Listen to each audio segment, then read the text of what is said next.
Arcade பார்த்த உடனே எல்லாத்துக்கும் ஒரே குஷி தாங்க. அப்படி நாங்கள் போன இடம் தான் ஈஸோன். நம்ம ஊரில் என்ன தான் நிறைய ஆர்கேட்ஸ் இருந்தாலும் இங்கே பார்க்க கொஞ்சம் டிஃப்ரெண்ட்டாக தாங்க இருந்து. நிறைய கேம்ஸ் இருந்துச்சு. என்ட்ரன்ஸ் டிக்கெட் வாங்கிட்டு என்டர் ஆகிட்டோங்க. ரொம்ப ஸ்பேஷியஸாக இருந்துங்க. அமிகோஸ், இது உங்கள் அச்சாரு ஃபேமிலி. நாம் இன்றைக்கி வந்திருக்கிறது ஸ்டார் சிட்டியில் உள்ள ஈஸோனுக்கு. நம்ம ஊரில் இருக்கிற மாதிரி இங்கேயும் அந்த புல் இருந்துச்சுங்க. ஆருஷ் ஏற ட்ரை பண்ணது எல்லாமே ஃபெயிலியராக தாங்க முடிஞ்சுது. பார்க்கவே ரொம்ப ஃபன்னாக இருந்துச்சுங்க. சரி, தம்பியாக பிறந்துட்டானேன்னு ஹெல்ப் பண்ணேங்க.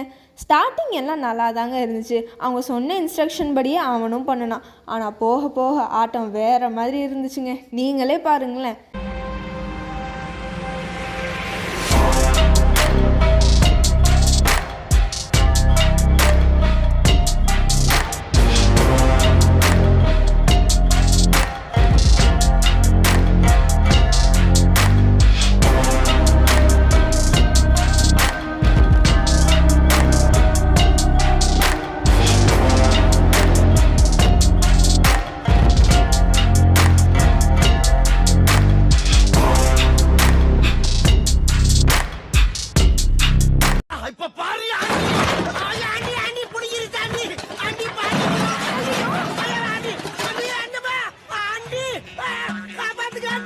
எந்த ஒரு விஷயத்தையும் பிளான் பண்ணாம பண்ணா இப்படித்தான்.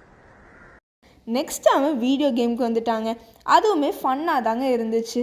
சரி, அவன் கேமை முடிச்சிட்டான், நம்ம கேமை தேடுவோன்னு கிளம்பிட்டேங்க.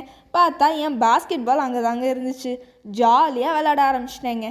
ஸ்கூல் டீமில் இருக்கிறதுனால எனக்கு ரொம்ப ஈஸியாக இருந்ததுங்க.